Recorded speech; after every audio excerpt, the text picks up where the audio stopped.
He said it loud enough for the entire anniversary party to hear. Every conversation at Belmont Country Club stopped mid-sentence. Crystal glasses froze halfway to lips. The string quartet in the corner seemed to miss a note.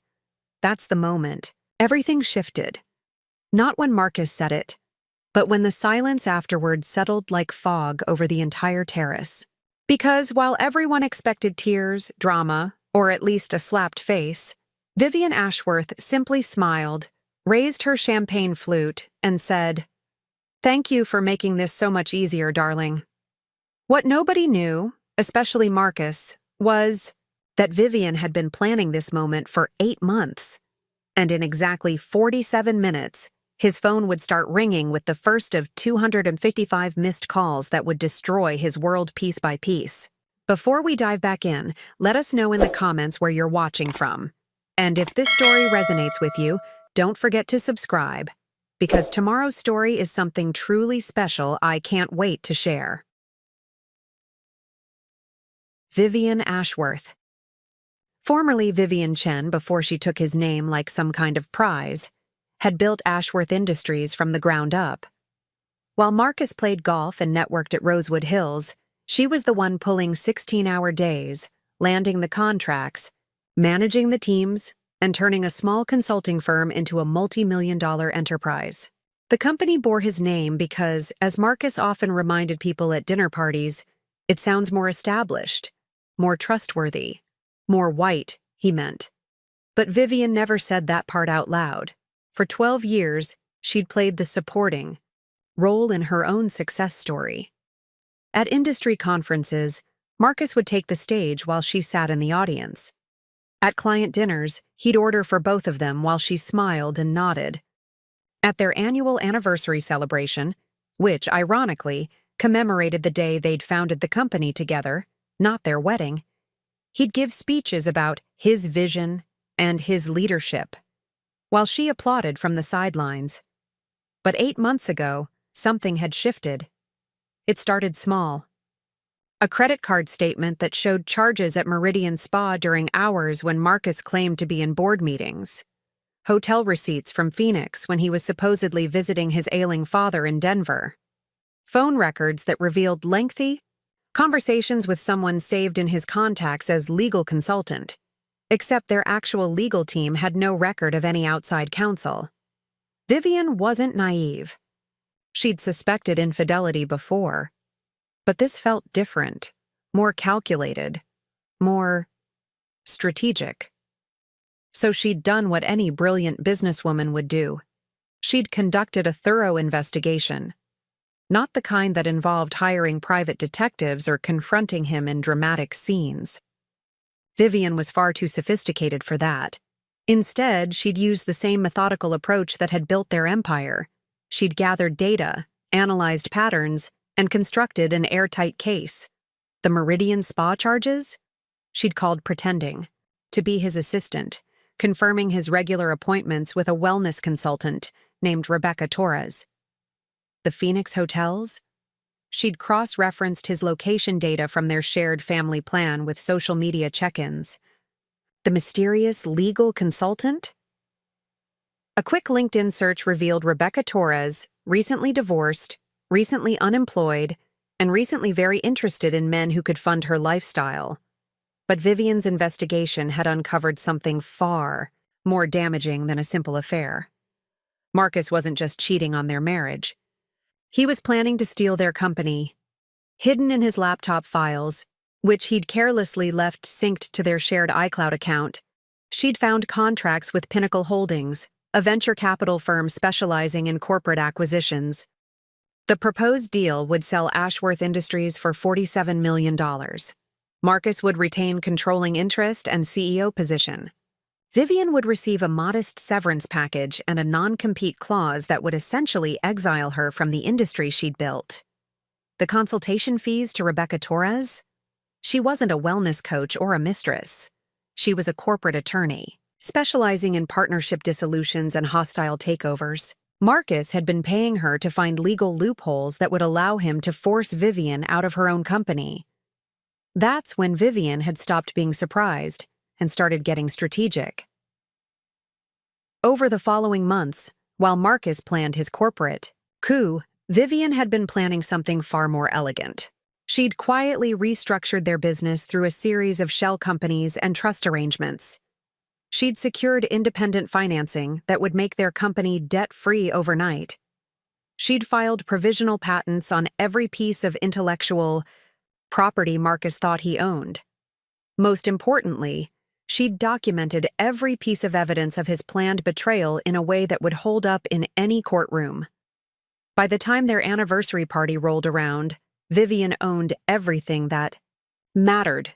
Marcus just didn't know it yet. So when he stood up at their anniversary celebration, surrounded by clients, employees, family members, and industry leaders, and decided to publicly humiliate the woman who'd built his entire life, Vivian felt something she hadn't experienced in years: pure crystalline clarity.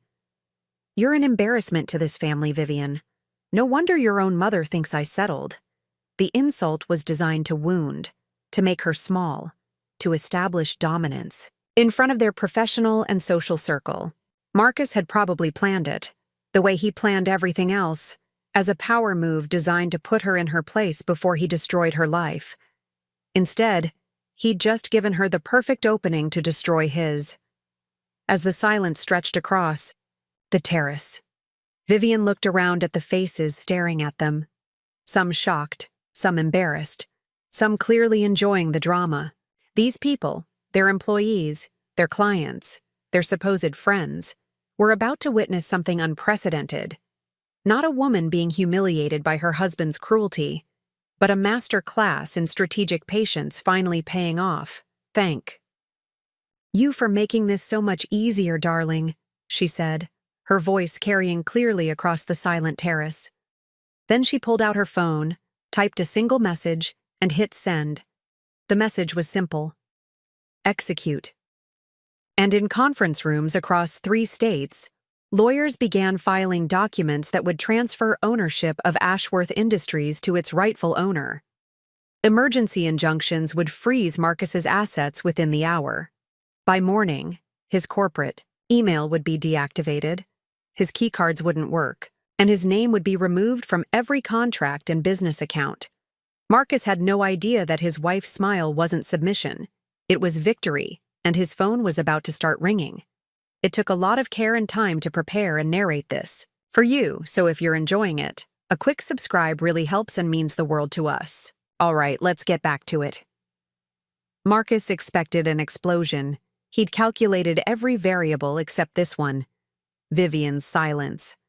After delivering his calculated insult, he'd prepared for tears, protests, maybe even a dramatic exit that would paint her as the unstable wife who couldn't handle business pressure. Instead, she stood there radiating in calm that made the air around their table feel charged with electricity. Her smile never wavered.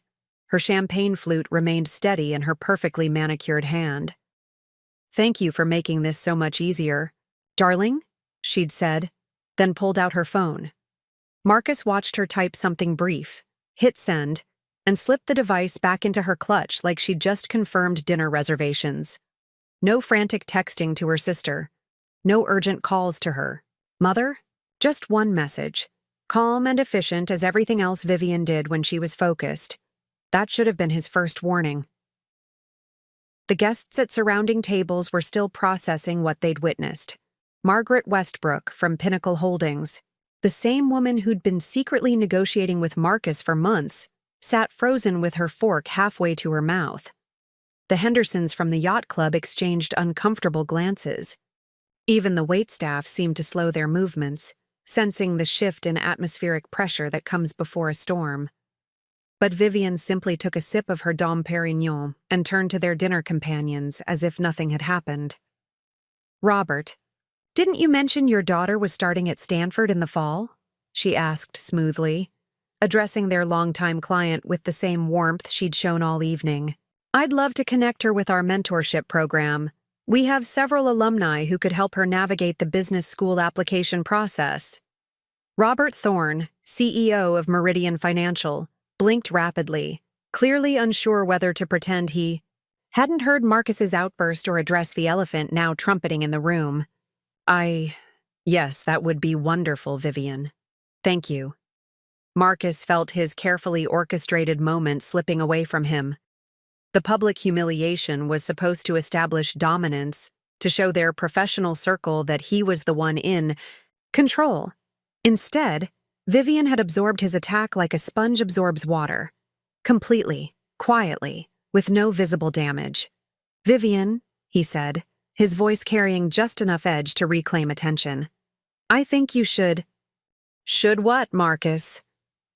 She turned to him with those dark eyes that had once made him feel like the most important man in any room. Now they made him feel like a specimen under glass. "Should apologize for building the company you're so eager to take credit for? Should thank you for the years of standing in my shadow while I did the actual work? Or should I just quietly disappear while you complete your little business arrangement with Pinnacle Holdings?" The last sentence landed like a precision strike. Margaret Westbrook's wineglass clinked against her teeth as she took a too-quick sip. Robert Thorne's eyebrows shot up. Marcus felt his stomach drop through the terrace floor. She knew, but how much did she know? And more importantly, how long had she known? Marcus had been so careful. The meetings with Pinnacle Holdings had been conducted off-site, often disguised, as client dinners or industry conferences. His communications with Rebecca Torres were encrypted, routed through secure channels that Vivian shouldn't have been able to access. The legal documents were stored on his personal laptop, password protected and backed up to a private cloud account. Except, they shared an iCloud family plan. Had she somehow— "I'm not sure what you're implying," Marcus said carefully, his lawyer's training kicking in. Never admit, never confirm, always deflect. "But perhaps this isn't the appropriate venue for whatever conspiracy theories you've been entertaining." Vivian laughed, not the bitter, hurt sound he'd expected, but genuine amusement that made several nearby diners turn to look. "Conspiracy theories? Oh, Marcus, you always were better at strategy than execution." She reached into her clutch again, this time pulling out a slim tablet. With a few quick swipes, she turned the screen toward their table. Marcus couldn't see what she was showing Robert and Margaret, but their faces told him everything he needed to know. Robert's expression shifted from confusion to understanding, to something approaching admiration. Margaret went pale, then flushed, then began studying her dinner plate like it contained the secrets of the universe. "The beauty of technology," Vivian said conversationally, "is that it makes documentation so much easier than it used to be. Everything leaves a trail these days. Hotel reservations, credit card charges, email timestamps, even location data from those family plans we set up for convenience." Marcus's mouth went dry. He'd been so focused on the legal aspects of the business acquisition that he'd overlooked the digital breadcrumbs of his personal arrangements.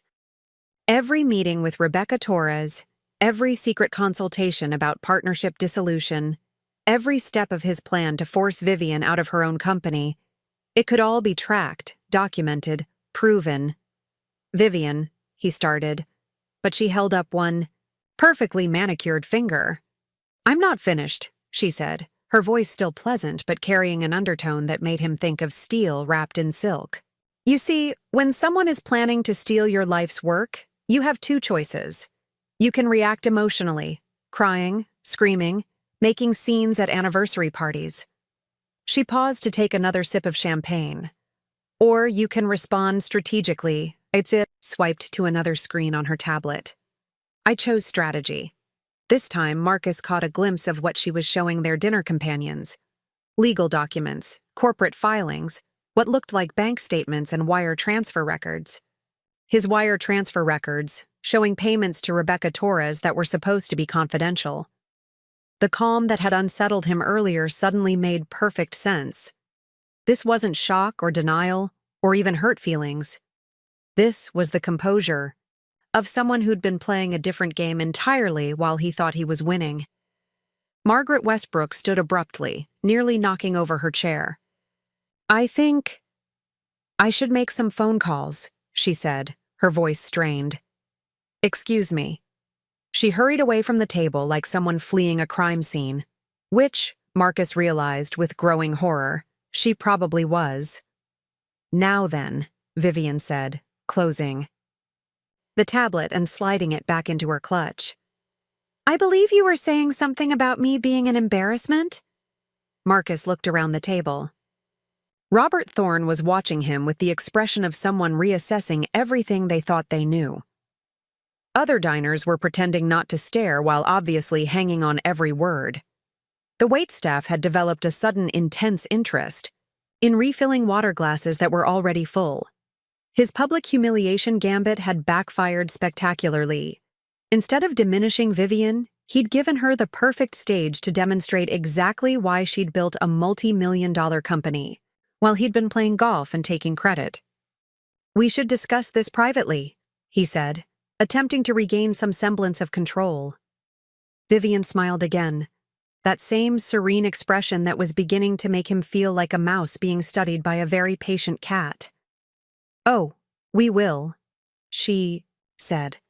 But first, I believe you owe our guests an apology for subjecting them to your little performance. After all, these are business relationships we've spent years cultivating. It would be a shame if your behavior tonight damaged those connections. She was right, and they both knew it. Every person at this party represented millions of dollars in current and potential contracts. Marcus had just alienated half their client base with his public outburst, while Vivian had managed to turn his attack into a demonstration of her own competence and grace under pressure. He'd played right into her hands. As Marcus struggled to find words that might salvage the situation, Vivian's phone buzzed with an incoming message. She glanced at it briefly, smiled slightly, and looked back at him. It seems the evening is just getting started, she said. Your phone should be ringing any minute now. And right on cue, Marcus's phone lit up with the first call that would begin the longest night of his life. Marcus's phone buzzed once, twice, then launched into the opening bars of Beethoven's Fifth Symphony, his ringtone for important business calls. He glanced at the screen. Pinnacle Holdings. Margaret Westbrook was calling him barely 5 minutes after fleeing their table. This couldn't be good. Excuse me, he muttered to the remaining dinner guests, stepping away from the table with the phone pressed to his ear. Margaret? What the hell is going on, Marcus? Margaret's voice crackled through the speaker, sharp with panic. I just got a call from our legal department. They're saying something about injunctive relief and asset freezes. Are you aware that your wife has been in contact with our board of directors? Marcus felt the blood drain from his face. That's impossible. Vivian doesn't even know. She knows everything, Marcus. Everything. The acquisition timeline, the partnership dissolution strategy, even the severance package we structured to minimize her payout. She's been copying us on emails for weeks. Copying.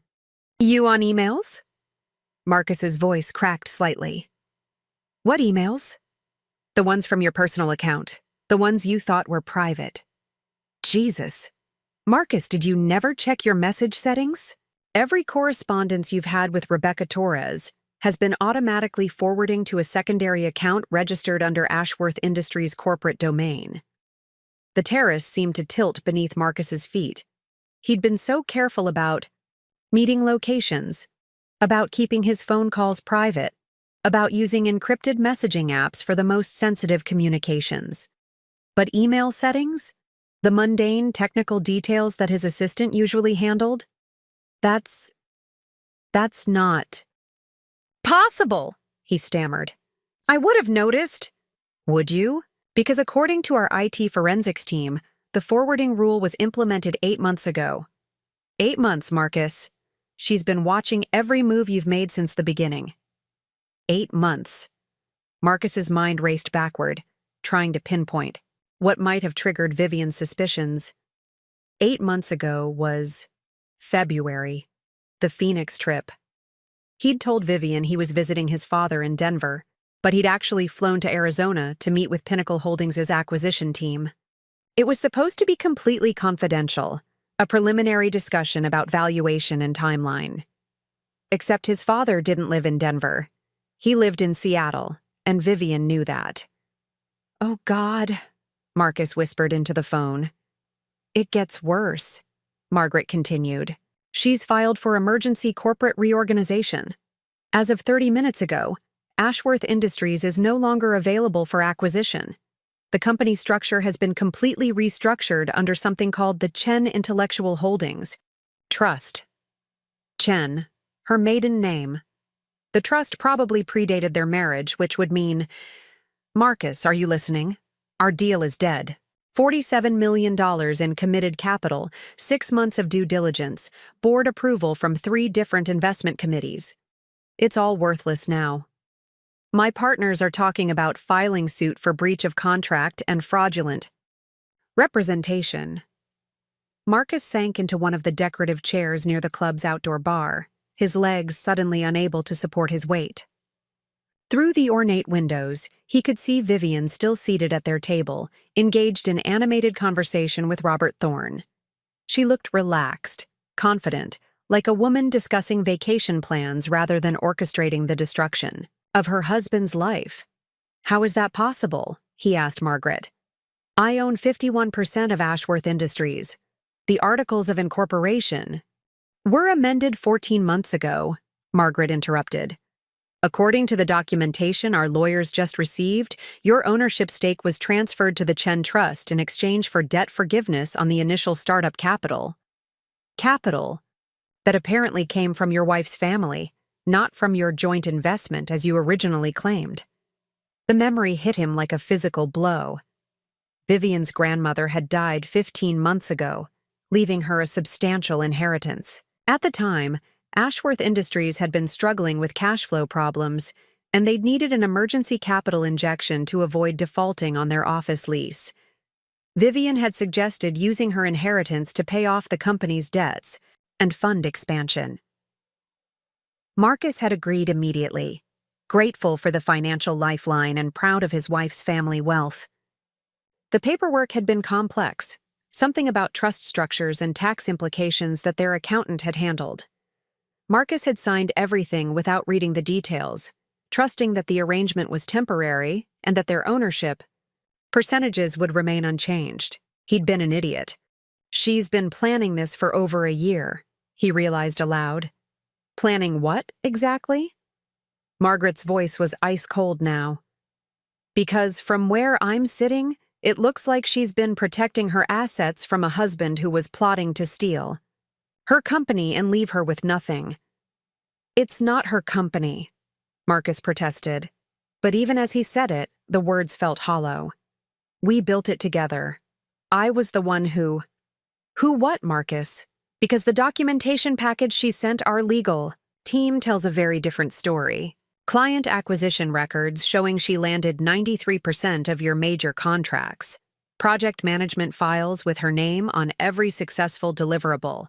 Patent applications listing her as the primary inventor on your 3 most valuable intellectual properties." Marcus closed his eyes, remembering all the times Vivian had worked late while he attended networking events. All the client presentations she'd prepared while he played golf with potential investors. All the strategic innovations she'd developed while he focused on the big-picture aspects of running a business. He'd told himself he was handling the important parts: the vision, the leadership, the external relationships that kept money flowing into the company. But if someone were to examine the actual work product, the measurable contributions to the company's success, there's more, Margaret continued relentlessly. She's also provided evidence that you've been using company resources to fund personal legal consulting with Rebecca Torres. Apparently, every payment you made to Rebecca's firm was processed through Ashworth Industries' legal expenses account. That's embezzlement, Marcus. Corporate theft. "I was protecting company interests," Marcus said weakly. "The legal consultation was about partnership restructuring to improve operational efficiency. Partnership restructuring that would have eliminated your business partner's equity stake and employment while enriching yourself to the tune of $47 million. Yes, I can see how that would improve operational efficiency," Margaret's sarcasm cut through his remaining defenses. Marcus looked back through the windows at Vivian, who was now standing and shaking hands with Robert Thorne. Their conversation appeared to be concluding on a positive note, with Robert actually smiling and nodding enthusiastically at whatever Vivian was saying. Meanwhile, Marcus was sitting alone outside the party, watching his carefully constructed plans disintegrate in real time. "What happens now?" he asked Margaret. "Now? Now you deal with the consequences of trying to defraud your business partner. Pinnacle Holdings is withdrawing from any potential acquisition discussions, effective, immediately. We'll also be cooperating fully with any legal proceedings related to your misrepresentation of corporate ownership and fiduciary responsibilities." Margaret, wait. But the line was already dead. Marcus stared at his phone screen, watching the call timer reset to 0. In the space of one conversation, he'd lost a $47 million business deal, gained potential legal exposure for embezzlement and fraud, and discovered that his wife had been systematically documenting his betrayal for the better part of a year. His phone buzzed again. This time, the caller ID showed Torres Legal Group, Rebecca's law firm. He answered on the first ring, hoping for better news. "Marcus, we have a problem." Rebecca's voice was tight with stress. "I just received a cease and desist order from Chen Intellectual Holdings Trust. They're claiming that all of our consultation work constitutes illegal conspiracy to commit corporate theft. They have documentation of every payment, every meeting, every strategy session we've conducted." "How is that possible?" Marcus asked, though he was beginning to suspect he already knew the answer. "Because your wife has been recording our phone calls, Marcus. Every single one. Apparently, your phone has been syncing to a shared cloud account that she's had access to all along. She has recordings of us discussing partnership dissolution strategies, asset hiding techniques, even our conversations about the timeline for forcing her out of the company." Marcus felt like he was drowning in slow motion. Every precaution he'd thought he'd taken, every careful step he'd planned, every private conversation he'd believed was confidential, all of it had been transparent. To Vivian from the beginning. "She played us," he whispered. "She played you," Rebecca corrected. "I was providing legal counsel based on the information you gave me. Information that was apparently completely fabricated. Do you have any idea what this does to my professional reputation? To my law license?" Before Marcus could respond, his phone lit up with another incoming call. Then another. Then 3 more in rapid succession. His carefully orchestrated plan to steal Ashworth Industries had just become the opening move in Vivian's much more sophisticated game. And judging by the rate at which his phone was ringing, the night was just getting started. By the time Marcus returned to their table, juggling his still ringing phone, Vivian had transformed the remainder of their anniversary dinner into what appeared to be an impromptu business networking session. She'd moved to the center seat, pulled out her tablet, and was conducting what looked like a board meeting with their remaining guests. "Marcus," she said without looking up from her screen. "Perfect timing. I was just showing Robert and the Hendersons the new client portal we've been developing. The transparency features are really quite revolutionary." Client portal? Marcus had never heard of any new client portal. But then again, according to tonight's revelations, there were apparently many aspects of his own company's operations that he'd been kept in the dark about. His phone buzzed again. The caller ID showed their corporate accountant, Daniel Morrison. Marcus declined the call and tried to focus on whatever presentation Vivian was giving. "The beauty of the new system," Vivian continued, swiping to display what looked like financial dashboards and project timelines, "is that every transaction, every decision, every resource allocation is automatically documented and cross-referenced. Complete transparency, real-time updates, and most importantly, an unbreakable audit trail." Robert Thorne leaned forward, clearly intrigued. "This is impressive, Vivian. How long have you been developing this level of operational oversight?" "Oh, about 8 months now," Vivian replied with a smile that could have powered the entire country club. Funny how much you can accomplish when you're not spending your time on external distractions. Marcus felt his jaw clench. Every word out of her mouth was a precision-guided missile aimed directly at his ego. But what made it worse was the way their dinner companions were responding. Instead of the uncomfortable sympathy he might have expected after his earlier outburst, they seemed genuinely impressed by Vivian's composure and obvious competence. For instance, Vivian said, tapping her screen to display a new view, "We can track resource utilization in real time. Project billable hours, expense allocations, even individual productivity metrics. Everything is logged, verified, and stored in tamper-proof blockchain ledgers." She turned the tablet slightly, giving Marcus his first clear look at what she was showing their guests. The screen displayed a comprehensive breakdown of Ashworth Industries' operations over the past year. But it wasn't the standard financial reports he was used to seeing. This was something far more detailed, more invasive, more incriminating. The interface showed individual employee productivity scores, with names, project contributions, and measurable outcomes. Marcus's own profile was displayed prominently in the center of the screen, and the numbers were devastating. Total billable hours: 847 out of a possible 2,080 work hours per year. Percentage of his time spent on revenue-generating activities: 31%. Client acquisition rate: 2 new contracts over 12 months compared to Vivian's 47. Project completion rate: 58%, with most of his assigned projects requiring intervention from other team members to reach successful conclusion. But the most damaging section was labeled Resource Allocation Analysis. It showed every expense he'd charged to the company over the past year, categorized by business necessity and actual impact on company operations. Golf club memberships: $47,000 annually, with 0 documented business outcomes.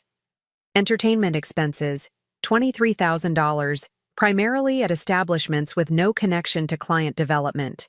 Legal consulting fees: $87,000 to Torres Legal Group for partnership optimization, which the system had flagged as suspicious given the lack of corresponding business improvements. And there, in stark black and white, was the detailed breakdown of his payments to Rebecca Torres. Not just the amounts, but the dates, the stated purposes, and most damningly, the correlation between those payments and his subsequent attempts to restructure the company's ownership. The system even tracks unusual patterns, Vivian continued, conversationally, as if she weren't currently destroying what remained of his professional reputation.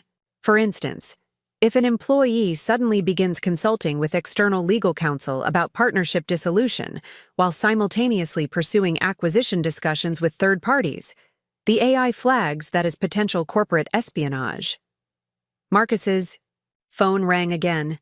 This time it was their business insurance provider. He could feel sweat beginning to form along his hairline despite the cool evening air. "Vivian," he said, his voice strained. "Perhaps we should—" "Oh, but I'm just getting to the best part," she interrupted smoothly. The system also maintains comprehensive communication logs: email, phone calls, text messages, even location, data from company devices, all completely legal, of course, since every employee signs consent for monitoring as part of their employment agreement. She tapped the screen again, and Marcus watched in horror as a detailed timeline of his activities appeared. Every meeting with Margaret Westbrook, every phone call with Rebecca Torres, every trip he'd claimed was for business development that had actually been strategy sessions for stealing the company. All of it documented, time-stamped, and cross-referenced with his actual business productivity. "The really clever part," Vivian said, her voice taking on the tone of someone explaining a particularly elegant piece of engineering, "is how the system correlates external communications with internal resource allocation. For example, if someone is using company credit cards to pay for legal consulting while simultaneously claiming those expenses as business development, the AI automatically flags the discrepancy and initiates a compliance review. Mrs. Henderson, who had been silent throughout most of the evening, finally spoke up. "Vivian, this is remarkable. How did you develop such sophisticated oversight capabilities?" "Well, when you suspect that someone might be attempting corporate theft, you tend to become very interested in documentation and verification," Vivian replied. "Amazing how much you can learn about your own company when you start paying attention to the details." Marcus's phone buzzed with a text message. He glanced at it reflexively and immediately regretted it. The message was from their chief financial officer. "Emergency meeting tomorrow, 8 a.m. Board has questions about unauthorized legal expenses and acquisition discussions. Bring counsel." The blockchain integration was particularly important, Vivian continued, apparently oblivious to Marcus's growing panic. Once data is entered into the system, it becomes mathematically impossible to alter or delete. Every transaction, every communication, every decision is permanently recorded and verifiable. It's quite liberating, actually, knowing that the truth is always accessible. She turned to look directly at Marcus for the first time since he'd returned to the table. "Wouldn't you agree, darling? That transparency is the foundation of any successful partnership?" The question hung in the air like a challenge. Marcus could feel the weight of expectation from their dinner companions, all of whom were clearly waiting to see how he would respond to his wife's virtuoso performance. His phone rang again. The display showed FBI Financial Crimes Division, Barksy. Stared at the phone, his finger hovering over the answer button. FBI Financial Crimes Division? How had federal investigators become involved so quickly? "Aren't you going to answer that?" Vivian asked pleasantly. "It might be important." I should take this privately," Marcus stammered, starting to rise from his chair. "Oh, I don't think that's necessary," Vivian said, her smile sharp as broken glass. "After all, we're all business partners here. No secrets among colleagues, right?" She reached across the table and tapped his phone screen, accepting the call and activating the speaker function before Marcus could stop her. "Mr. Ashworth?" Crisp, professional voice filled the space around their table. "This is Special Agent Catherine Reynolds with the FBI's Financial Crimes Division. We've received a complaint regarding potential wire fraud and corporate embezzlement involving Ashworth Industries. We need to schedule an interview at your earliest convenience." The silence that followed was absolute. Even the string quartet seemed to have stopped playing. Marcus could hear his own heartbeat thundering in his ears as every person at their table stared at him with expressions ranging from shock to fascination to what might have been pity. "There must be some mistake," Marcus managed to say, his voice barely above a whisper. "No mistake, sir. We have comprehensive documentation of financial irregularities and potential criminal activity. The complaint was filed by Chen Intellectual Holdings Trust, represented by Blackstone and Associates. They've provided extensive evidence of fraudulent expense reporting and conspiracy to commit corporate theft. Blackstone and Associates." Marcus recognized the name. They were one of the most prestigious white-collar criminal defense firms in the state. The kind of lawyers you hired when you were either very guilty or very serious about destroying someone who was. Vivian had hired Blackstone and Associates, which meant she wasn't just protecting herself from his corporate coup attempt. She was going nuclear. "Mr. Ashworth, are you still there?" Marcus looked across the table at his wife, who was watching him with the expression of someone observing a mildly interesting scientific experiment. Her earlier warmth and charm had been replaced by something colder, more calculating, more final. "Yes," he said quietly. "I'm here." "Excellent. We'll see you tomorrow at 9 a.m. Please bring any legal representation you feel is necessary." The call ended, leaving Marcus alone at a table full of people who now knew he was under federal investigation for embezzling from his own company. Vivian closed her tablet and placed it gently in her purse. "Well," she said brightly, "I think that concludes tonight's presentation." The ride home from Belmont Country Club passed in absolute silence. Marcus gripped the steering wheel of his BMW with white knuckles, while Vivian sat in the passenger seat, scrolling through her phone with the casual efficiency of someone responding to routine work emails. The contrast between their energy levels was stark. He was a man watching his world collapse in real time, while she radiated the calm satisfaction of someone whose carefully orchestrated plan was proceeding exactly as intended. As they pulled into the circular driveway of their Thornfield Estates home, Marcus noticed something that made his stomach drop even further. The smart home security panel by the garage was flashing red instead of its usual green, and there was a sleek black sedan parked across the street that definitely hadn't been there when they left for dinner. "Vivian," he said as they entered, through the side door. "Why is the security system showing an access error?" "Oh, that," she replied, hanging her coat in the closet with practiced precision. "I had the system updated this afternoon. New protocols, enhanced encryption, that sort of thing. The tech team said there might be some temporary glitches while the system recalibrates."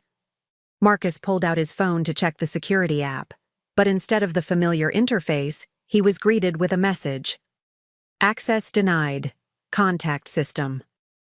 Administrator for assistance." "What tech team?" he asked, though he was beginning to suspect he already knew the answer. "Meridian Security Solutions," Vivian replied, walking toward the kitchen. "The same firm that handles our corporate security. I thought it made sense to integrate our home and business systems for better efficiency." Meridian Security Solutions, the company that managed all of Ashworth Industries' digital infrastructure, including the employee monitoring systems that had just been used to destroy his life in front of their dinner guests. Which meant, "You've locked me out of my own house," Marcus said, the reality of his situation beginning to crystallize. "Not locked out," Vivian corrected, opening the refrigerator and pulling out a bottle of sparkling water. "The system just requires administrative approval for access now. Security enhancement, you understand. Given recent concerns about corporate espionage and financial irregularities, I thought it was prudent to upgrade our home security to match our business protocols." Marcus tried to process what she was telling him. The house they'd bought together, the home where they'd lived for 7 years, was now apparently under the same monitoring and access control systems as their company, which meant Vivian, as the controlling owner of Ashworth Industries, had effectively made herself the administrator of his personal life as well. His phone buzzed with yet another call. This time it was from First National Bank, their primary personal banking institution. "Mr. Ashworth?" The voice on the other end was professionally polite, but carried an undertone of concern. "This is Janet Crawford from our private banking division. I'm calling about some unusual activity on your accounts that requires immediate attention." "What kind of unusual activity?" Marcus asked, though given the trajectory of his evening, he suspected he wasn't going to like the answer. "Well, sir, it appears that several of your accounts have been flagged for potential fraud investigation. We've received documentation suggesting that these accounts may have been used to facilitate corporate embezzlement and conspiracy to commit theft. As a precautionary measure, we've implemented temporary holds on all transactions pending legal clarification." Marcus felt the room spin. "Slightly. You've frozen my accounts?" "Not frozen exactly, but all transactions above $500 now require secondary authorization from the primary account holder. And according to our records, the primary account holder is—" He heard papers rustling. "Chen Intellectual Holdings Trust, with Mrs. Vivian Chen Ashworth listed as the authorized representative." "That's impossible," Marcus said, his voice rising. "Those are my personal accounts. I opened them myself. Actually, sir, according to the documentation we have on file, these accounts were opened using collateral provided by the Chen Family Trust. When your wife restructured her business holdings last year, the personal guarantees associated with these accounts were automatically transferred to the new corporate entity." Marcus looked across the kitchen at Vivian, who was now sitting at their breakfast bar, reading what appeared to be a legal brief while sipping her sparkling water. She looked up at him and smiled the same serene smile she'd been wearing all evening. "Let me speak to my wife," Marcus said into the phone, though he suspected the conversation was going to be purely ceremonial at this point. "Mrs. Chen Ashworth," the banker continued, "we have your husband on the line requesting access to the household accounts. Given the pending legal concerns, would you like to authorize any transactions at this time?" Vivian accepted the phone, with the grace of someone who had been expecting this exact call. "Thank you, Janet.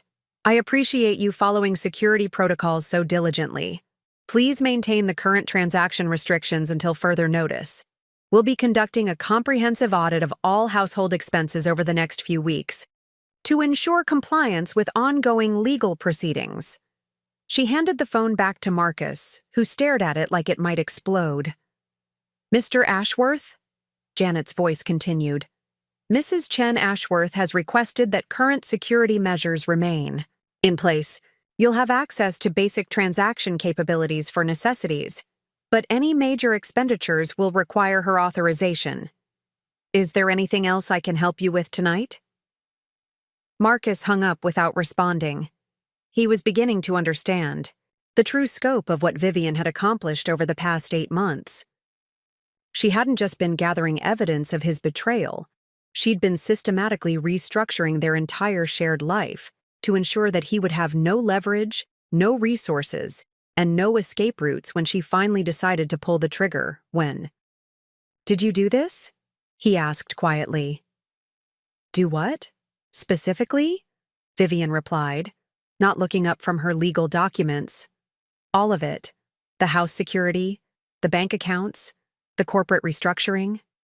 When did you turn our entire life into a trap?" Vivian set down her papers and looked at him with something that might have been pity. "Marcus, I didn't turn our life into a trap. I simply stopped pretending that we were equal partners when you clearly never saw me as one." She stood and walked to the kitchen island where a stack of manila folders sat waiting. Marcus hadn't noticed them earlier, but now he could see they were labeled with dates going back over a year. "February 15th, she said, opening the first folder. "Phoenix trip. You told me you were visiting your father in Denver. This folder contains your actual travel itinerary, hotel receipts, and meeting notes from your preliminary discussions with Pinnacle Holdings about acquiring our company." She opened a second folder. "April 3rd, first payment to Rebecca Torres for business consulting. Except the consultation was about how to legally steal my equity in the company I built." A third folder. "June 12th. You restructured your personal investment portfolio to hide assets in case I discovered your plans and filed for divorce. Unfortunately for you, those investments were made using loan collateral that I provided, which means they're technically part of the Chen Trust assets." Folder after folder, each one documenting a different aspect of his betrayal and her corresponding countermeasures. Marcus realized he was looking at the most comprehensive documentation of a marriage's destruction he'd ever seen. But more than that, he was looking at evidence of planning and foresight that made his own schemes look amateurish by comparison. "You've been playing a completely different game," he said, the admiration in his voice surprising him. "No, Marcus. I've been playing the same game you were playing. I was just playing it better." Vivian closed the folders and returned to her seat. "The difference is that when I made my moves, I made sure they were legal, ethical, and permanent." Marcus's phone buzzed again. This time it was a text message from his credit card company. "Your account has been temporarily restricted due to fraud concerns. Please contact customer service." Then another message from his car insurance. "Policyholder information requires verification. Coverage suspended pending review." Then his gym membership. "Payment declined. Membership privileges suspended."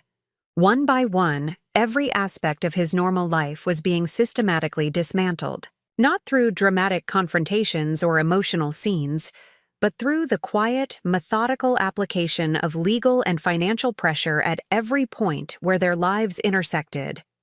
"How long is this going to continue?" Marcus asked. Vivian pulled out her tablet and swiped to what looked like a project timeline.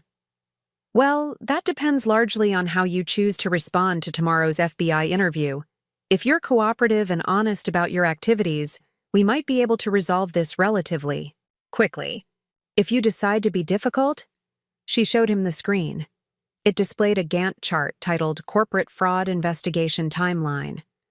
The chart stretched out over the next 18 months and included milestones like asset recovery proceedings, criminal trial preparation, and professional license revocation. You've planned for every possible scenario, Marcus realized. I've planned for every likely scenario, Vivian corrected.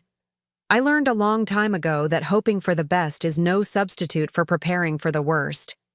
Marcus looked around the kitchen of the house he'd thought was his home, using the bank account he'd thought was his money, while talking on the phone he'd thought was private. Every assumption he'd made about his life, his security, his power, had been systematically undermined by a woman he'd underestimated so completely that he was only now beginning to grasp the magnitude of his mistake. His phone rang again. Though caller ID showed unknown number, but given the trajectory of his evening, Marcus suspected it wasn't going to be good news. "Hello?" he answered cautiously. "Marcus Ashworth?" The voice was crisp, professional, and unfamiliar. "This is David, Chen, senior partner at Chen Morrison & Associates. I represent Chen Intellectual Holdings Trust. We need to schedule a meeting to discuss your immediate resignation from all positions at Ashworth Industries, effective tomorrow morning. Chen Morrison & Associates." Marcus looked at Vivian, who was watching him with interest.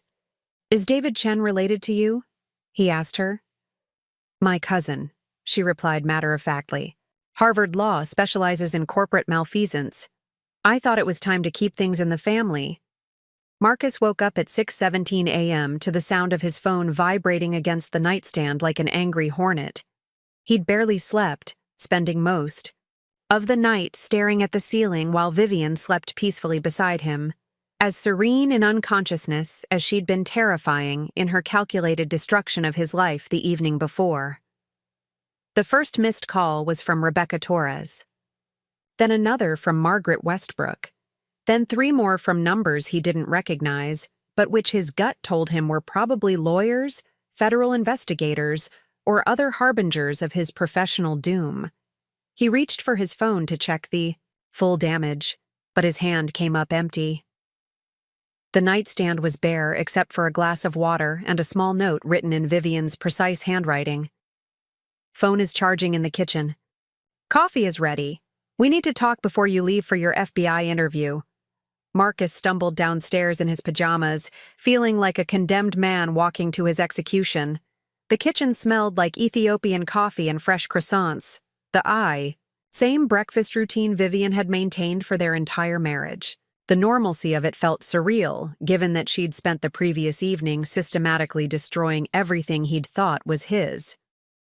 His phone sat on the counter next to a steaming mug, and the lock screen was lit up with notification badges that looked like a countdown to disaster. 47 missed calls, 73 unread text messages, 156 unread emails. The digital carnage had been piling up while he slept. "Good morning," Vivian said from her seat at the breakfast bar, where she was reading what appeared to be financial reports while eating sliced fruit with surgical precision. She was already dressed for work in a charcoal gray suit that made her look like she was about to close a merger or destroy a competitor. "I took the liberty of organizing your messages by priority level. The red folder contains items requiring immediate attention, yellow is moderately urgent, and green can wait until after your legal proceedings are resolved."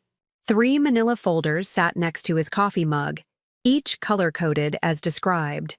The red folder was noticeably thicker than the others.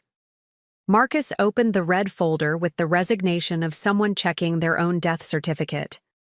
The first document was a printout of his voicemail transcriptions, which explained how Vivian had managed to organize his messages while he slept.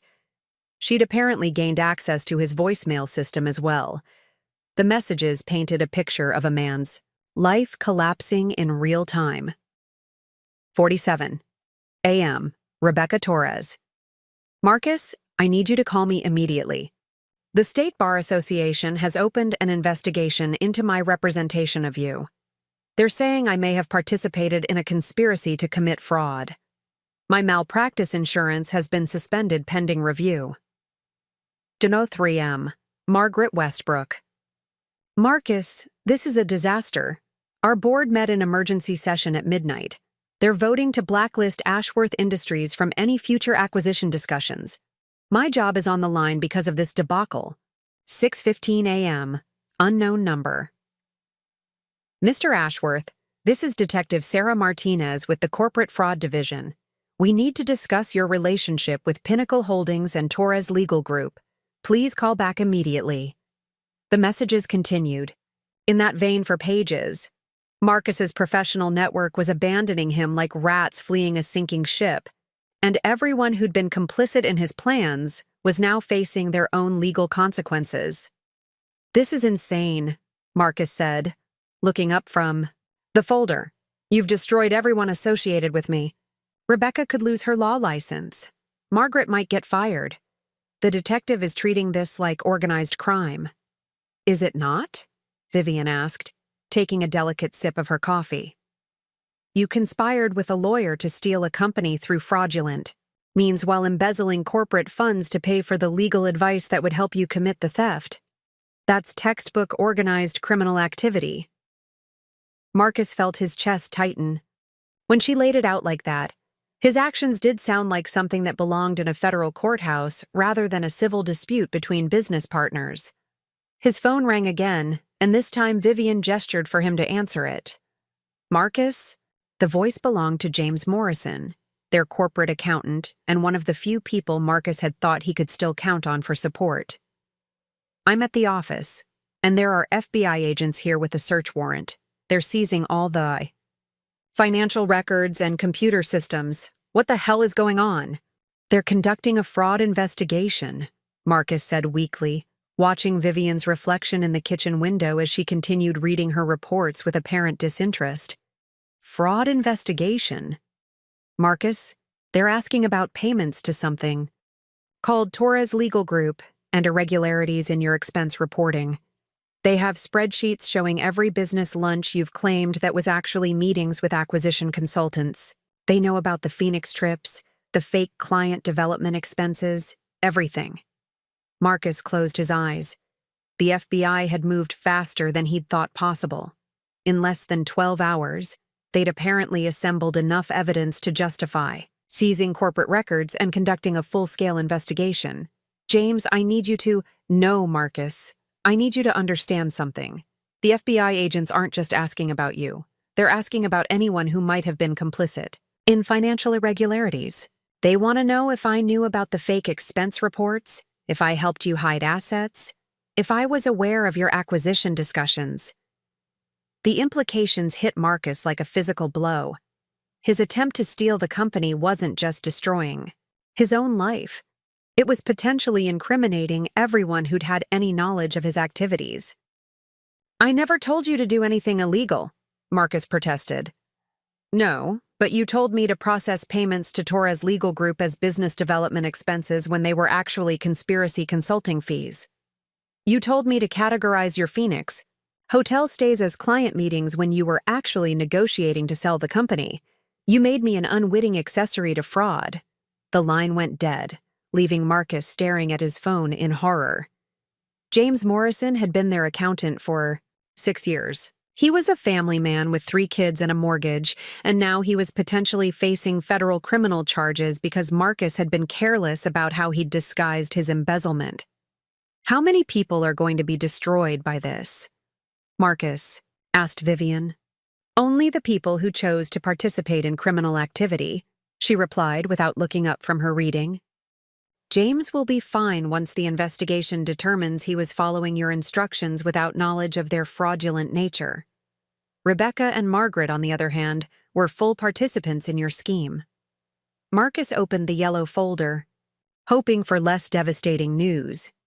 Instead, he found a comprehensive list of every professional and personal relationship he'd damaged through his betrayal.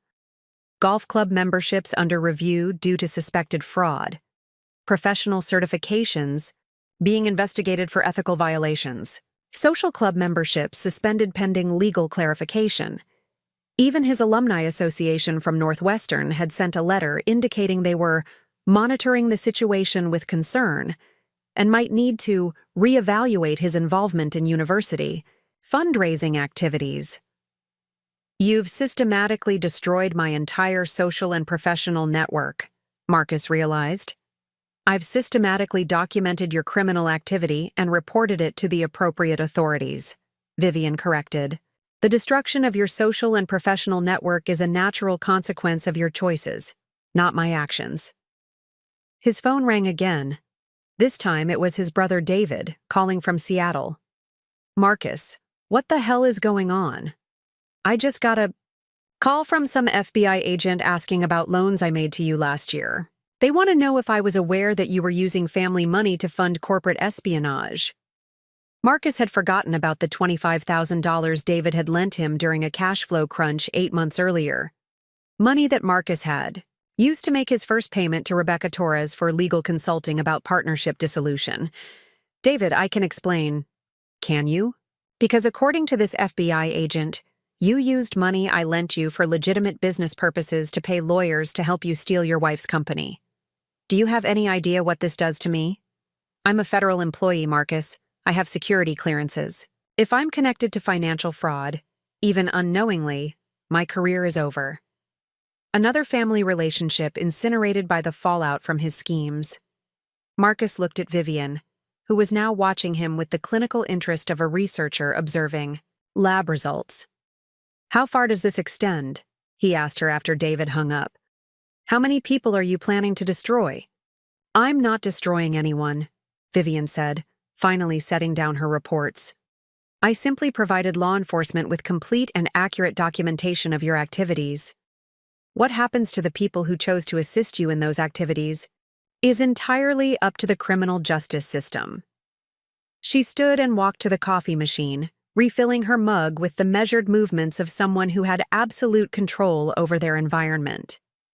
"The beautiful thing about thorough documentation," she continued, "is that it removes ambiguity. There's no he said, she said, no conflicting narratives or disputed timelines. Just facts, dates, amounts, and evidence." Marcus's phone buzzed with another text message, then another, then 5 more in rapid succession. The red folder was going to need a supplement by the time his FBI interview rolled around. "Why didn't you just divorce me?" Marcus asked desperately. "If you knew what I was planning, why didn't you just file for divorce and take half of everything?" Vivian turned to look at him, and for the first time since their anniversary dinner, her expression showed something other than calculated composure. For just a moment, he saw hurt, disappointment, and something that might have been grief. "Because half of everything wasn't enough, Marcus. I built that company. I created every system, landed every major client, developed every innovation that made us successful. Half would have been a massive loss for me and an undeserved windfall for you." She picked up her briefcase and headed toward the garage door. "Besides," she added, pausing at the threshold, "divorce would have been a private matter between us. Corporate fraud is a public matter that affects everyone you involved in your schemes. I thought it was important that the consequences match the scope of your betrayal."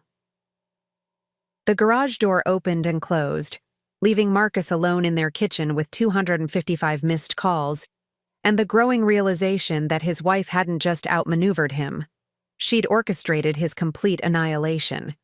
The FBI field office in downtown Millbrook was nothing like the sterile, intimidating environment Marcus had imagined from crime shows. Instead, it resembled a modern corporate office, complete with glass conference rooms, ergonomic furniture, and motivational posters about teamwork and integrity. The irony wasn't lost on him as he sat in interview room C, sweating through his best suit while waiting for Special Agent Catherine Reynolds to arrive. His lawyer, Thomas Whitfield from Brennan and Associates, sat beside him reviewing a thick folder of documents with the grim expression of someone calculating the odds of survival.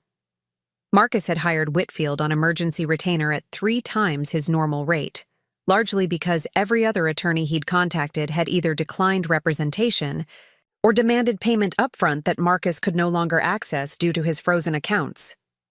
"Remember," Whitfield said quietly, "answer only what they ask. Don't volunteer information. And if I tap your leg under the table, stop talking immediately." Marcus nodded, though his attention was focused on the large monitor mounted on the conference room wall. According to Agent Reynolds' assistant, they would be reviewing digital evidence during the interview, which suggested that Vivian's documentation was about to become the centerpiece of a federal criminal investigation. The door opened, and Special Agent Catherine Reynolds entered with the brisk efficiency of someone who had conducted hundreds of these interviews. She was younger than Marcus had expected, probably in her early 40s, with sharp eyes that seemed to catalog everything they saw. Behind her came a man in an expensive suit who introduced himself as Assistant U.S. Attorney Michael Zhang. "Mr. Ashworth," Agent Reynolds said, settling into her chair and opening a laptop. "Thank you for coming in voluntarily. As I mentioned on the phone, we're investigating potential violations of federal wire fraud statutes, conspiracy to commit theft, and embezzlement charges related to Ashworth Industries." She connected her laptop to the room's display system, and the large monitor came to life showing what appeared to be a digital evidence management system. "Before we begin," she continued, "I want you to understand that we have substantial documentation related to this case. The complaint filed by Chen Intellectual Holdings Trust included over 2,000 pages of evidence, including financial records, communication logs, recorded conversations, and digital forensics analysis. 2,000 pages. Marcus felt his stomach drop. Even in his most paranoid moments, he hadn't imagined that Vivian had been that thorough in her documentation. Agent Reynolds clicked through several screens, each one showing different categories of evidence.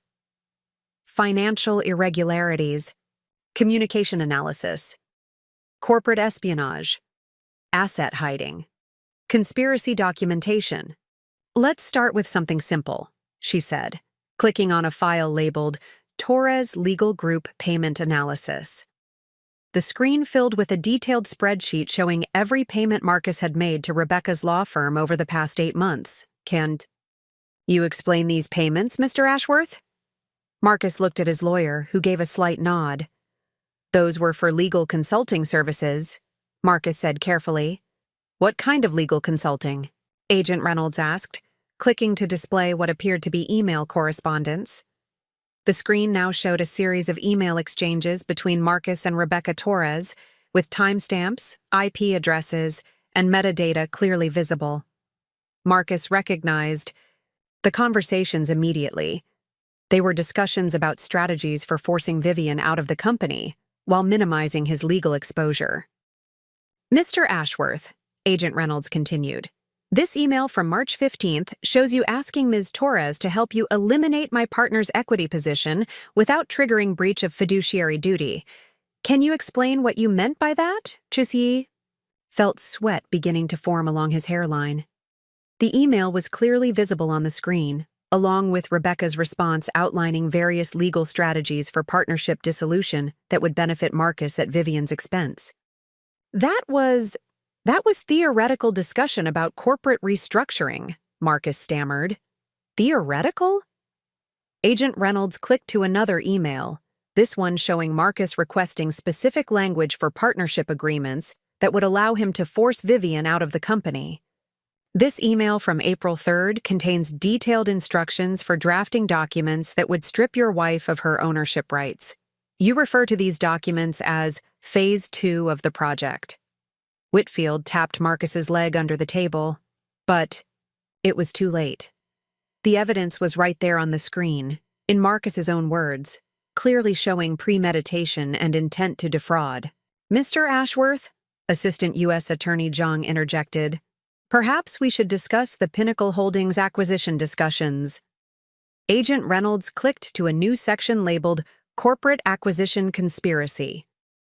The screen filled with what appeared to be a timeline showing Marcus's communications with Margaret Westbrook and Pinnacle Holdings, cross-referenced with his payments to Rebecca Torres and his attempts to hide assets from Vivian.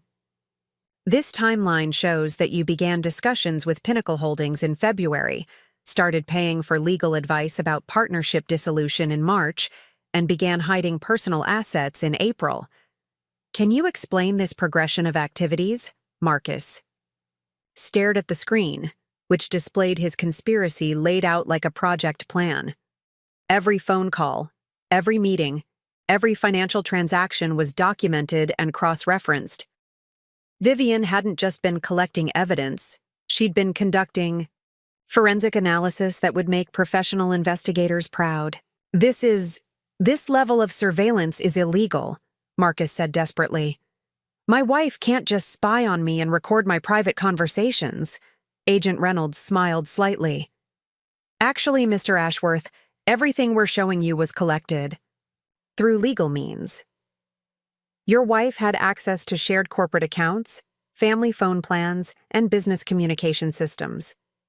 As the majority owner of Ashworth Industries, she had every right to monitor corporate communications and financial transactions. She clicked to another screen showing recorded phone conversations.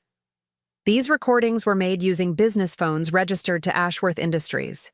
As the controlling owner of the company, Mrs. Chen Ashworth had legal authority to record any conversations involving corporate resources. Marcus watched in horror as transcripts of his conversations with Rebecca Torres and Margaret Westbrook scrolled across the screen. Every detail of his plan to steal the company was laid out in his own voice, recorded with professional clarity and accompanied by legal analysis that demonstrated clear criminal intent. Furthermore, Agent Reynolds continued, your wife actually took the extraordinary step of having all of this evidence reviewed by 3 independent law firms before filing her complaint. She wanted to ensure that every piece of documentation was obtained legally and would be admissible in court. 3 independent law firms. Vivian had not only documented his betrayal comprehensively, she'd done it with the kind of legal oversight that most corporations would use for major regulatory compliance issues. Assistant U.S. Attorney Zhang opened his own folder and pulled out what appeared to be a thick legal brief. Mr. Ashworth, we've also received documentation suggesting that you used corporate funds to pay for personal legal services related to stealing the company. That constitutes embezzlement under federal law. The screen changed to show Marcus's corporate credit card statements, with every payment to Rebecca Torres highlighted in red. Next to each payment was documentation, showing that the services provided had nothing to do with legitimate corporate business, and everything to do with Marcus's personal scheme to defraud his business partner.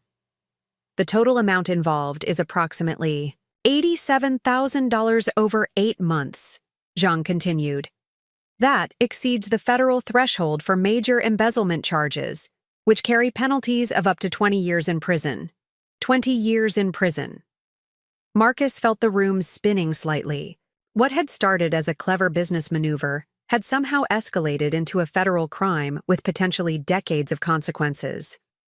Let me show you something particularly interesting, Agent Reynolds said, clicking to a new section labeled Digital Forensics Analysis. The screen filled with what appeared to be a detailed analysis of Marcus's digital communications, showing not just what he'd said and when, but sophisticated pattern analysis that demonstrated clear intent to commit fraud. Mrs. Chen Ashworth hired a private digital forensics firm to analyze your communication patterns, Agent Reynolds explained. They were able to demonstrate that your discussions with outside parties consistently followed the same pattern.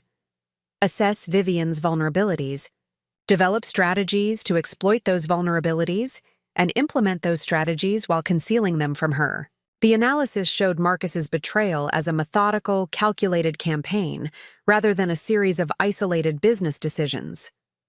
Charts and graphs demonstrated the escalation of his activities over time, the coordination between different aspects of his scheme, and the sophisticated planning required to execute his fraud. This isn't just embezzlement or conspiracy, Agent Reynolds said, looking directly at Marcus. "This is organized criminal activity conducted over months with clear premeditation, an intent to cause financial harm to your victim." Marcus looked at his lawyer, hoping for some sign that the situation wasn't as dire as it appeared.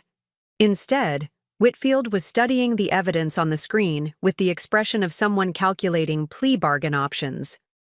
"Mr. Ashworth," Assistant U.S. Attorney Jong said, closing his folder.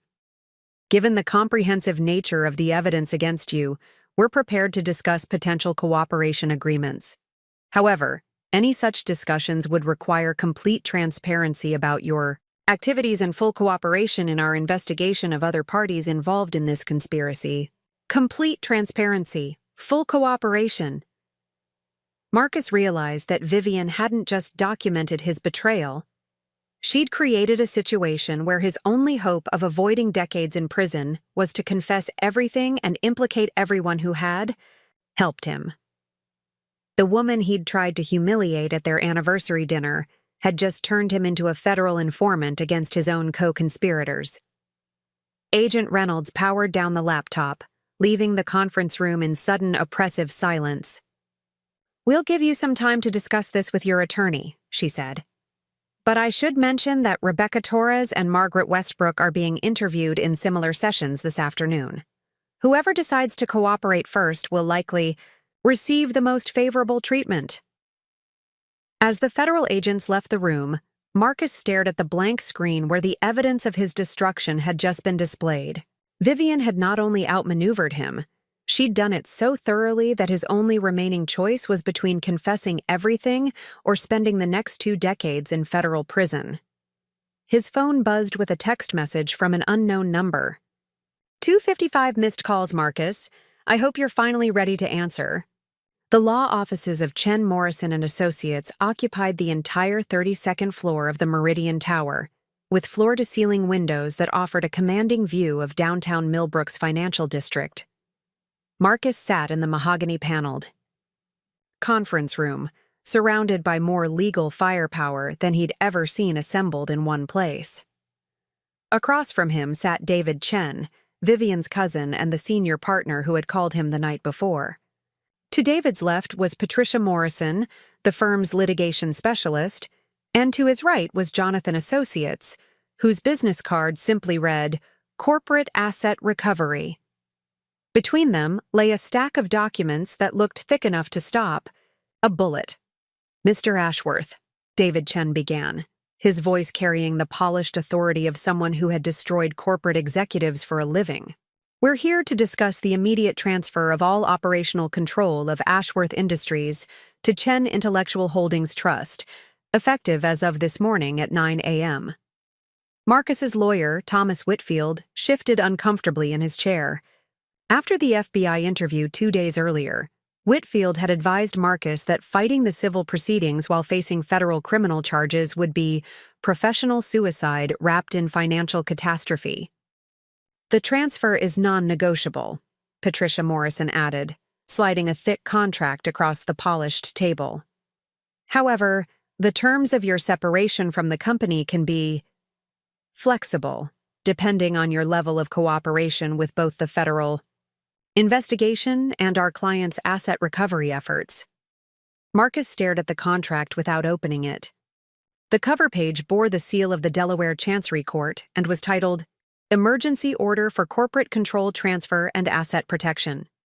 Below that, in smaller text, it read, "Case number 2024 CC 8847, Chen Intellectual Holdings Trust, visas Marcus J. Ashworth, et al." "Et al.?" Marcus asked weakly. "Rebecca Torres and Margaret Westbrook have also been named as defendants in the civil action," Jonathan Associates explained with clinical detachment. "Ms. Torres for professional malpractice and conspiracy to commit corporate theft, Ms. Westbrook for attempting to facilitate fraudulent asset acquisition.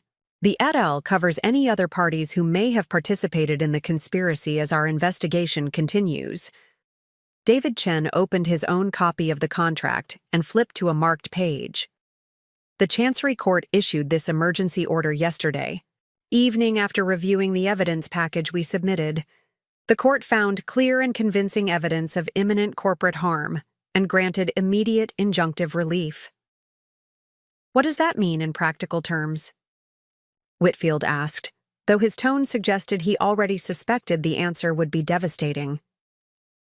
Patricia Morrison pulled out a tablet and began scrolling through what appeared to be a detailed checklist.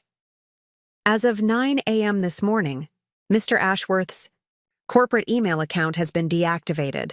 His key card access to all Ashworth Industries facilities has been revoked. His corporate credit cards have been canceled. His company cell phone service has been terminated.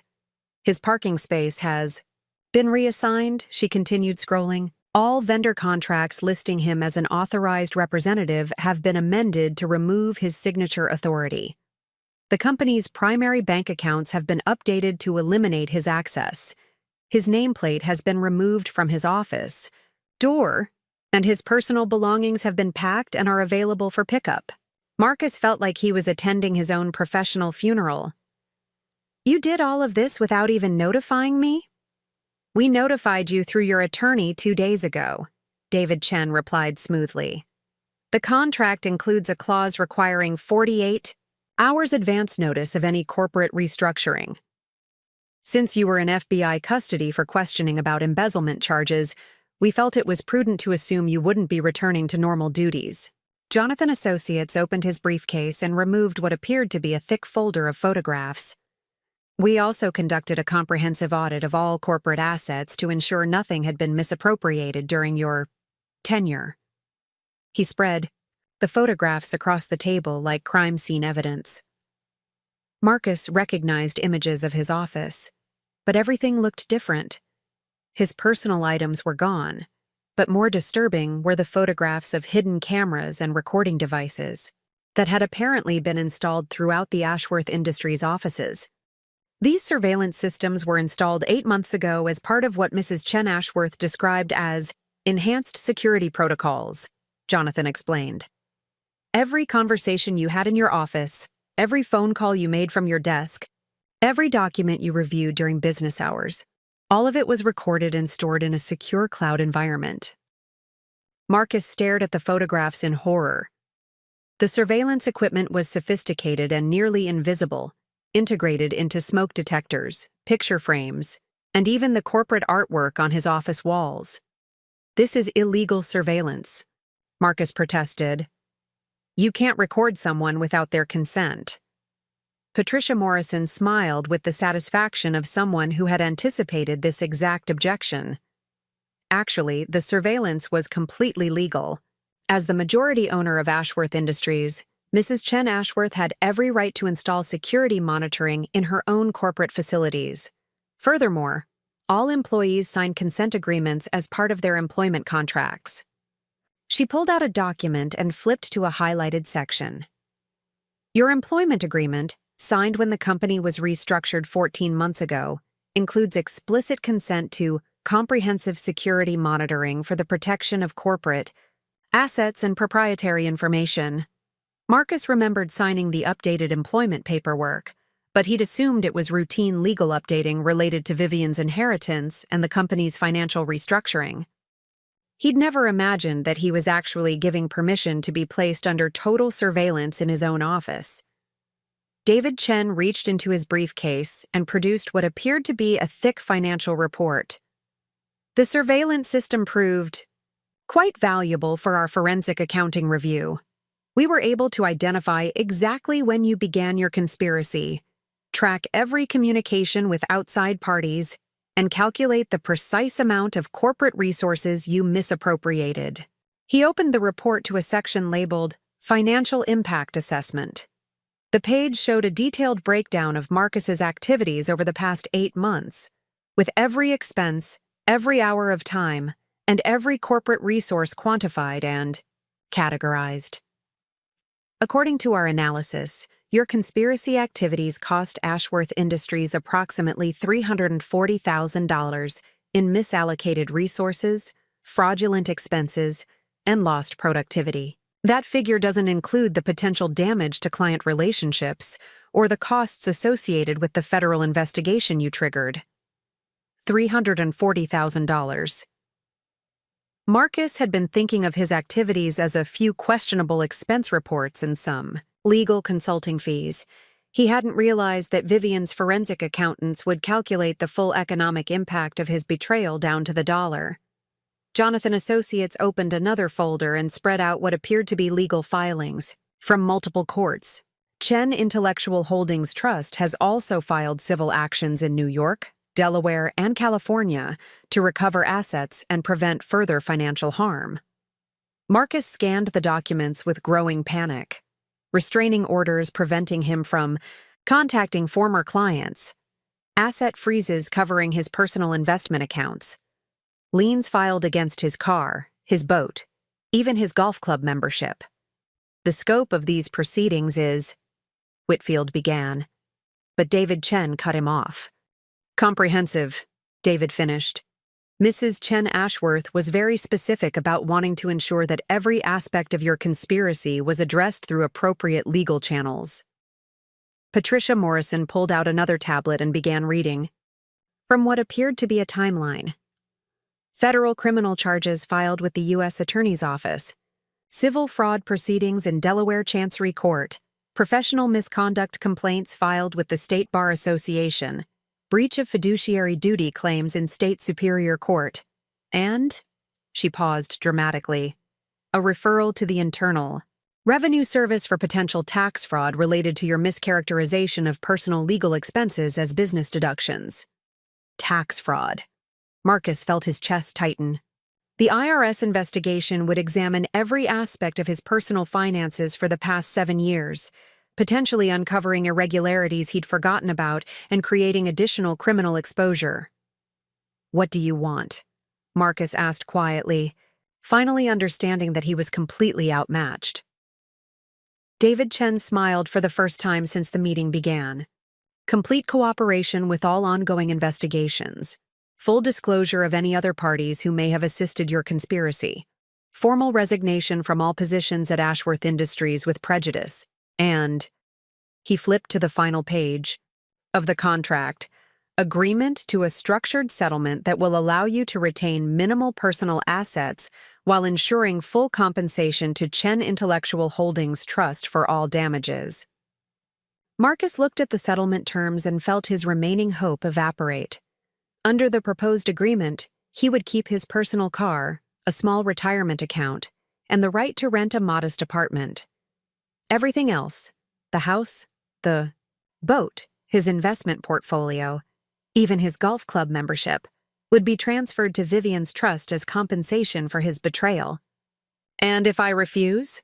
Marcus asked, though he suspected he already knew the answer.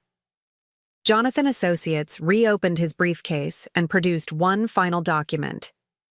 "Then we proceed with full criminal prosecution, civil asset forfeiture, and professional destruction proceedings. Based on our analysis, you would likely face 15 to 20 years in federal prison, complete financial ruin, and permanent disbarment from any professional activities." He slid the document across the table. It was titled, Sentencing Guidelines Analysis, Federal Conspiracy and Embezzlement Charges. "The choice is yours, Mr. Ashworth. You can cooperate with the process your wife has designed to give you a chance at rebuilding your life, or you can fight it and lose everything anyway while spending the next 2 decades in prison." Marcus stared at the documents spread across the conference table. Every aspect of his life, professional, financial, legal, and personal, had been systematically dismantled by a woman he'd tried to humiliate at their anniversary dinner. Vivian hadn't just won their conflict. She'd institutionalized his defeat through every legal and professional channel available, ensuring that his betrayal would have permanent, irreversible consequences administered by the full weight of the American legal system. He picked up the pen and began signing the papers that would formally end the life he'd thought was his. Outside the floor-to-ceiling windows, downtown Millbrook glittered in the afternoon sun, indifferent to the corporate execution taking place 32 floors above the streets. The Thornfield Country Club's terrace looked exactly the same as it had 3 weeks earlier, when Marcus had delivered his anniversary insult to a room full of their professional and social circle. The same string quartet played softly in the background, the same crystal glasses caught the late afternoon light, and the same well-dressed crowd of Millbrook's business elite gathered for cocktails and networking. But everything else had fundamentally changed.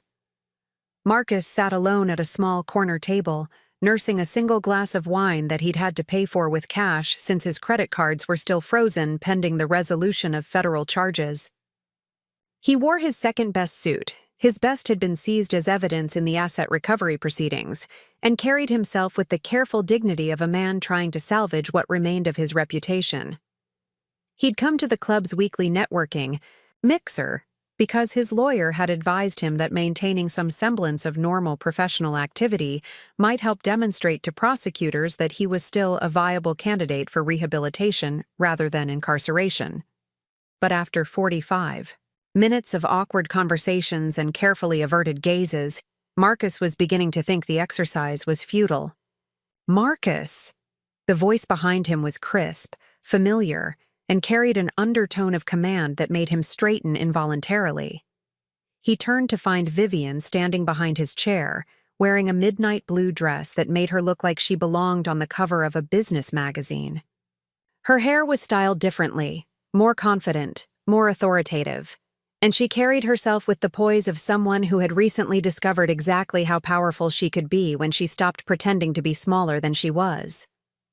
"Vivian," he said, half rising from his chair before realizing he wasn't sure of the appropriate protocol for greeting your estranged wife who had systematically destroyed your life through the legal system.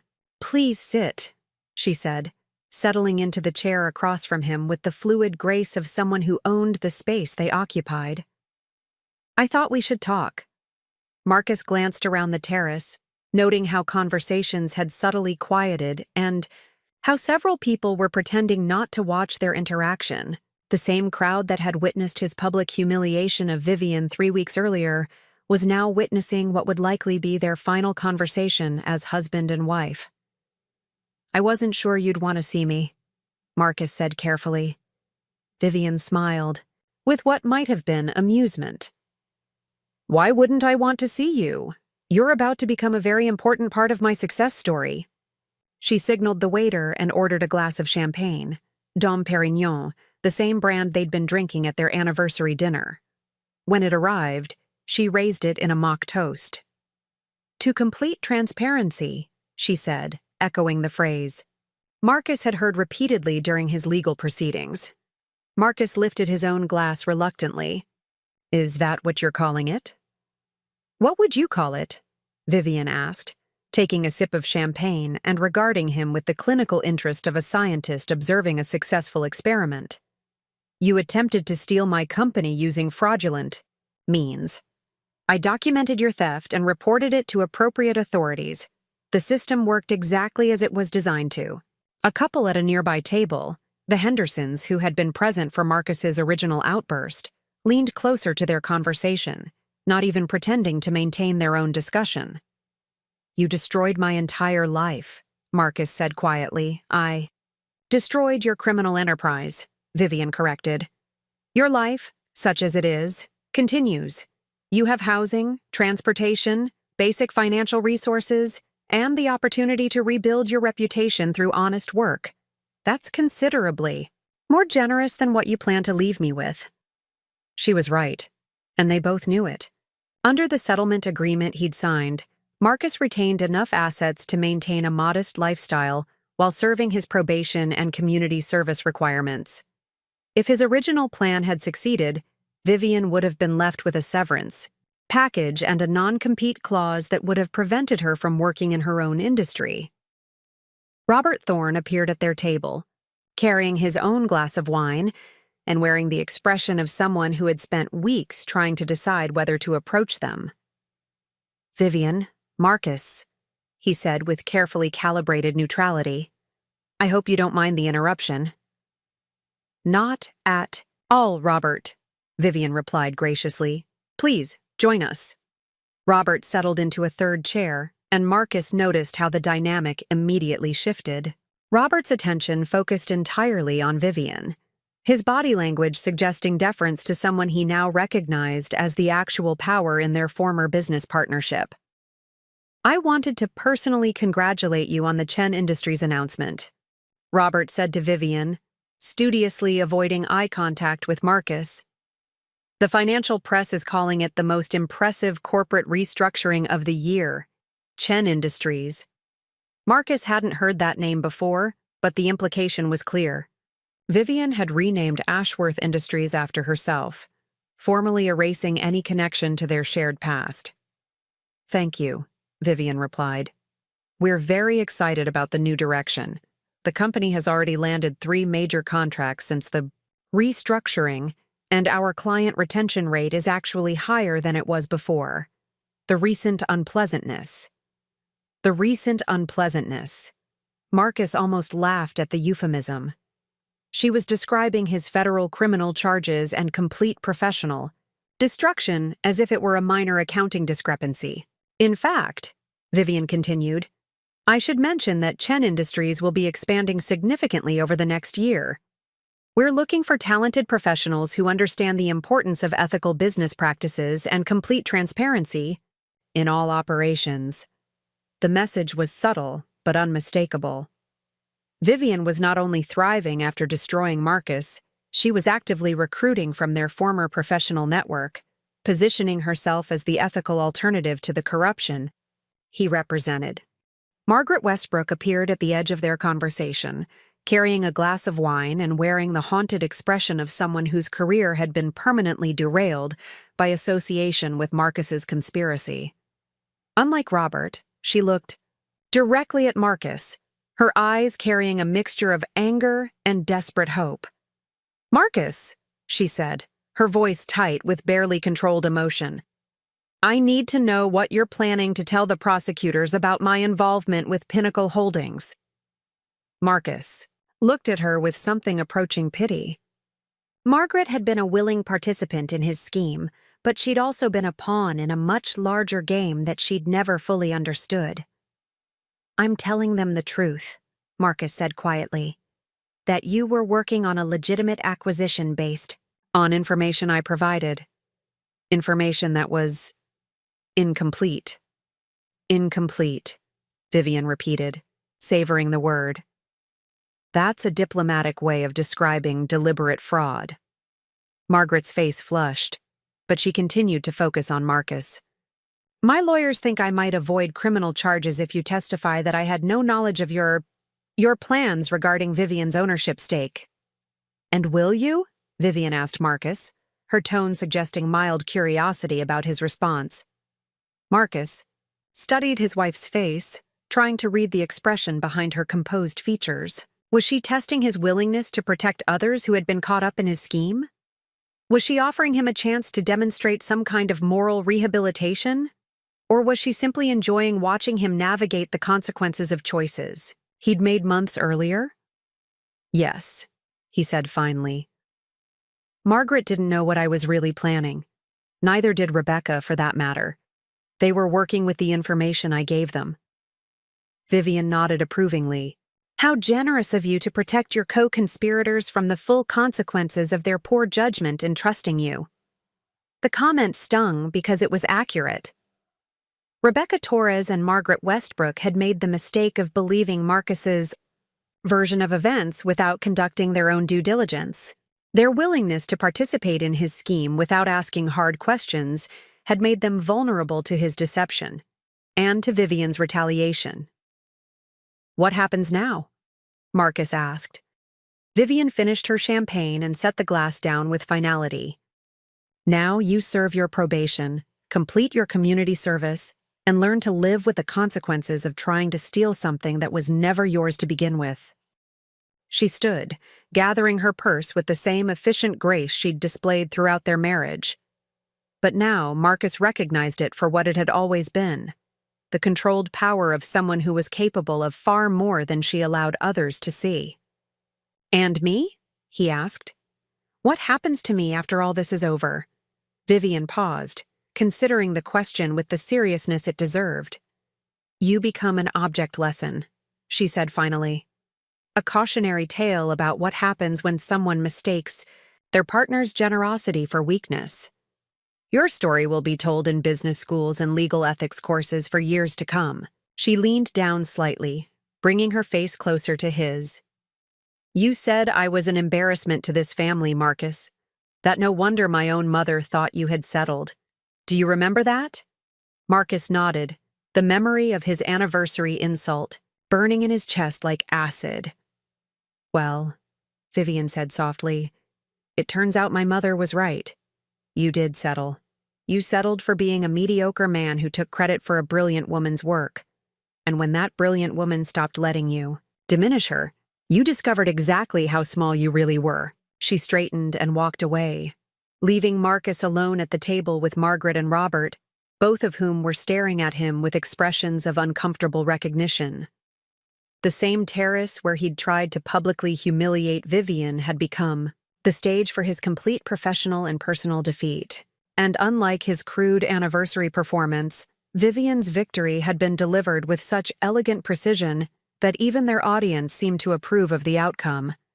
Marcus finished his wine and prepared to leave the country club for what he suspected would be the last time. His membership would likely be suspended once the federal charges became public record, adding another layer to his comprehensive social exile. As he walked toward the exit, he passed the table where he and Vivian had celebrated their anniversary 3 weeks earlier. The same table where he'd delivered the insult that triggered his complete destruction. A new couple was seated there now, toasting something with glasses of Dom Perignon and looking like they owned the world. Marcus wondered if they had any idea how quickly that feeling could disappear. 6 months later, Marcus stood in the lobby of the Riverside Community Center, wearing a volunteer coordinator's badge and holding a clipboard full of names for the evening's financial literacy workshop. The community center was a far cry from the marble and mahogany world he'd once inhabited, but it had become his refuge during the 200 hours of court-mandated community service that remained part of his probation agreement. The irony wasn't lost on him that he was teaching basic budgeting and financial planning to single mothers and recent immigrants, given that his own financial expertise had been so spectacularly misapplied. But the work had proven unexpectedly meaningful, offering him something he'd never experienced during his corporate career, the satisfaction of helping people without expecting anything in return. His phone buzzed with a text message from his probation officer, reminding him of next week's check-in appointment. Marcus glanced at the screen and noticed he had exactly one unread email in his inbox, a stark contrast to the hundreds of messages that used to flood his corporate account daily. These days, most of his correspondence consisted of legal updates, therapy appointment confirmations, and the occasional message from his brother David, who had somehow managed to avoid serious professional consequences despite the FBI's investigation into his unwitting financial assistance. The email was from Thomas Whitfield, his lawyer, with the subject line, Final Settlement Documentation. Marcus opened it while waiting for the evening's workshop participants to arrive. Marcus, the email began, attached are the final documents concluding your civil settlement with Chen Intellectual Holdings Trust. As discussed, this represents the end of all legal proceedings related to the Ashworth Industries matter. Mrs. Chen Ashworth has formally released all remaining claims against you, and the court has accepted the final asset transfer documentation. Your probation officer has been notified that you are in full compliance with all settlement terms. Marcus scrolled down to see a list of attachments. Asset transfer completion. Federal Probation Compliance Certificate. Professional conduct. Resolution. And finally, personal message from V. Chen Ashworth. He hesitated before opening the personal message, unsure whether he wanted to read whatever final thoughts Vivian might have about their shared destruction. But curiosity won over apprehension, and he clicked on the attachment. The message was brief, typed in the same precise, professional tone that had characterized all of Vivian's communication during their legal proceedings. Marcus, as of today, all legal matters between us have been resolved. You have fulfilled the terms of our settlement agreement and cooperated completely with federal authorities. I want you to know that your testimony helped ensure Rebecca Torres and Margaret Westbrook received appropriate sentences that reflected their actual level of culpability, rather than the more serious charges they initially faced. I have followed your community service work-through reports provided to the court. Your supervisor at Riverside Community Center speaks highly of your commitment to helping others develop better financial management skills. This suggests you may have learned something valuable from our experience together. I wish you success in whatever path you choose next. The man I married was capable of better than what he became. Perhaps the man you become now will remember that. Vivian. Marcus read the message twice, struck by its tone of finality rather than vindictiveness. After months of legal proceedings that had systematically dismantled his life, Vivian's final communication contained something he hadn't expected, a measure of respect for the person he was trying to become. Mr. Ashworth? A voice interrupted his thoughts. He looked up to see Maria Santos, a young single mother who had been attending his financial workshops for 3 months. Is everything okay? You look like you got some big news. Marcus smiled and closed his phone. Just some paperwork getting finalized. Nothing too exciting. Are you ready for tonight's session on investment basics? Maria nodded enthusiastically. I've been saving like you taught us, and I think I'm finally ready to start thinking beyond just a checking account. My kids are going to have college funds if it kills me. As Maria headed into the classroom, Marcus felt a strange sense of pride that had nothing to do with his own accomplishments. Over the past 6 months, he'd watched dozens of participants like Maria transform their financial situations through knowledge and discipline. The work paid nothing and would never restore his professional reputation, but it had given him something more valuable, evidence that he could contribute positively to other people's lives. His phone rang, a call from an unknown number with a local area code. Marcus almost declined it, having learned to be wary of unexpected calls during his legal proceedings. But something made him answer. Marcus Ashworth? Yes? This is Jennifer Walsh from Centennial Financial Planning. I'm calling because we have a position that might interest you. It's an entry-level financial counseling role, helping people who are rebuilding their credit and financial standing. The pay is modest, but the work is meaningful, and we've heard about your volunteer efforts at Riverside Community Center. Marcus felt a flutter of something he hadn't experienced in months. Professional possibility. I should mention that I have a federal conviction on my record. Financial crimes. I'm currently on probation. We're aware of your legal history, Jennifer replied. In fact, that's part of why we're interested. Our clients are people who have made serious financial mistakes and are trying to rebuild their lives. They need someone who understands what it's like to lose everything and start over. Someone who won't judge them for their past poor decisions. The offer was far from the executive position Marcus had once held, but it represented something more valuable, the possibility of redemption through service rather than dominance. I'd like to hear more, Marcus said.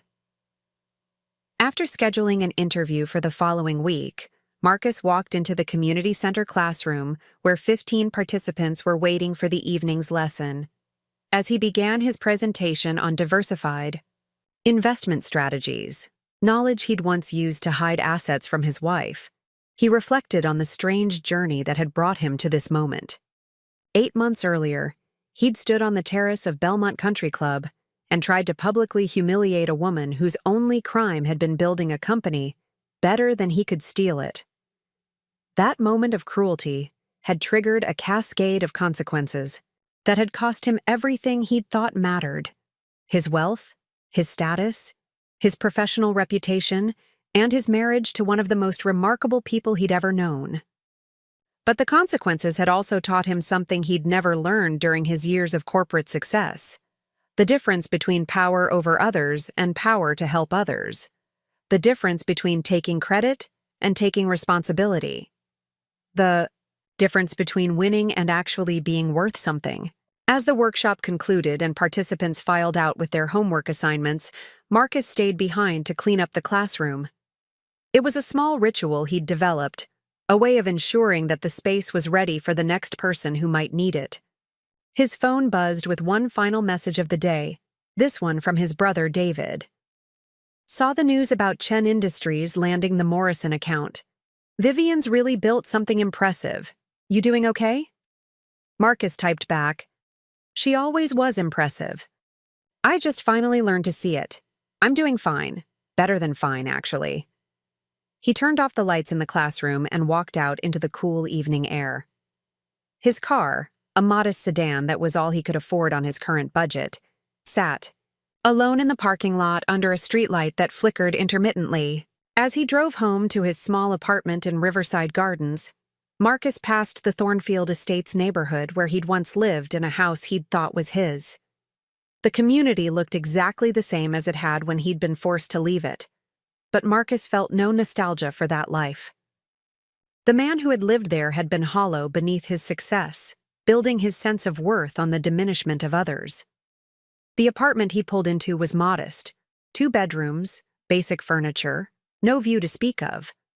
But it was earned through honest work, and it was his in a way that the Thornfield house had never been. He owned it not through legal maneuvering or asset hiding, but through the simple process of paying rent with money he'd earned by helping others.